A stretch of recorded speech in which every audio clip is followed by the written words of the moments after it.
വടക്കാഞ്ചേരി ഓട്ടുപാറ കേന്ദ്രീകരിച്ചുള്ള കോൺഗ്രസ് നേതാക്കൾക്കെതിരെ ഉയർന്നുവരുന്ന സാമ്പത്തിക തട്ടിപ്പ് ആരോപണങ്ങളിൽ ജനങ്ങൾക്ക് ജാഗ്രത നൽകുന്നതിനായി ഡിവൈഎഫ്ഐ ജാഗ്രതാ സംഗമം സംഘടിപ്പിച്ചു.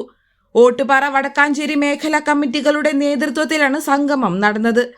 ചികിത്സാ സഹായ നിധി തട്ടിപ്പ്, വിസ തട്ടിപ്പ്, ബിരിയാണി ചാലഞ്ച് തട്ടിപ്പ്, കൗൺസിലർമാർ നടത്തിയ പാതിവില തട്ടിപ്പ്, ഏറ്റവും ഒടുവിൽ നഗരസഭാ പ്രതിപക്ഷ നേതാവ് സഹോദരന്റെ വ്യാജ ഒപ്പിട്ട് ബാങ്കിൽ നടത്തിയ ലക്ഷങ്ങളുടെ തട്ടിപ്പ് എന്നിവയെല്ലാം കോൺഗ്രസ് നേതാക്കളുടെ നേതൃത്വത്തിൽ നടന്നതായി ഡിവൈഎഫ്ഐ ആരോപിച്ചു.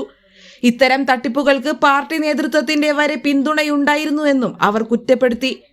ഡിവൈഎഫ്ഐ മുൻ ജില്ലാ സെക്രട്ടേറിയറ്റ് അംഗം MJ ബിനോയ് ജാഗ്രതാ സംഗമം ഉദ്ഘാടനം ചെയ്തു. ഓട്ടുപാറ മേഖലാ സെക്രട്ടറി അഹമ്മദ് സിജത്ത് അധ്യക്ഷത വഹിച്ചു. മറ്റ് ബ്ലോക്ക് മേഖലാ നേതാക്കൾ സംസാരിച്ചു. ഡിവൈഎഫ്ഐ പിരിച്ചതിന്റെ കണക്കവിടെ ഒരു കോൺഗ്രസ് പ്രാദേശിക നേതാവ് DCCയുടെ സെക്രട്ടറി എന്ന് പറയുന്നവൻ ചോദിക്കുകയാണ്. ഇവൻ DCCയുടെ സെക്രട്ടറിയാണ് എന്ന് ഇവിടത്തെ കോൺഗ്രസുകാരിൽ നല്ല കോൺഗ്രസുകാർ അംഗീകരിക്കുന്നില്ല. നേതാവിന്റെ സ്ഥാനം ഇപ്പോ വടക്കാഞ്ചേരിയിൽ കോൺഗ്രസ് പാർട്ടിയിലെ സ്ഥാനം അവര് തന്നെ പ്രഖ്യാപിക്കുകയാണ്.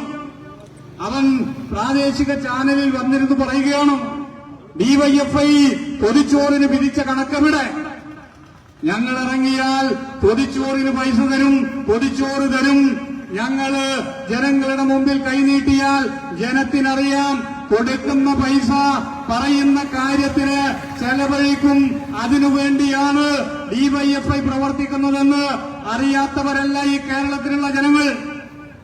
അതുകൊണ്ട് ഇന്നേ വരെ ഈ പിരിച്ച കാശ് ഒരുമിച്ച് കാണാത്ത ഡിവൈഎഫ്ഐ പ്രവർത്തകൻ ചെന്ന് ചോദിച്ചാലും ജനം മടിയില്ലാതെ പണം തരും. അത് കോൺഗ്രസ് മനസ്സിലാക്കിക്കോ, അതിന് അസൂയപ്പെട്ടിട്ട് കാര്യമില്ല. നിങ്ങളുടെ പാരമ്പര്യം, നിങ്ങളുടെ തെരഞ്ഞെടുപ്പ് ഫണ്ട് AICC തന്നത് മുല്ലപ്പള്ളി രാമചന്ദ്രന്റെ കാലത്ത് നമുക്കറിയാം. AICC തെരഞ്ഞെടുപ്പ് ഫണ്ട് കൊടുത്തു. മുല്ലപ്പള്ളി രാമചന്ദ്രനാണ് KPCCയുടെ പ്രസിഡന്റ്. രാമചന്ദ്രൻ വരുന്ന വഴിക്ക് രാമചന്ദ്രന്റെ വിഹിതം കൊടുത്തു. പിന്നെ ബൂത്ത് കമ്മിറ്റിയിലെത്തിയപ്പോ കാലിപ്പെട്ടി. അതാണ് കോൺഗ്രസ്. നിങ്ങളുടെ പാരമ്പര്യമെന്ന് നിങ്ങൾ മനസ്സിലാക്കി പോകണം. അതാണ് നിങ്ങളുടെ പാരമ്പര്യം.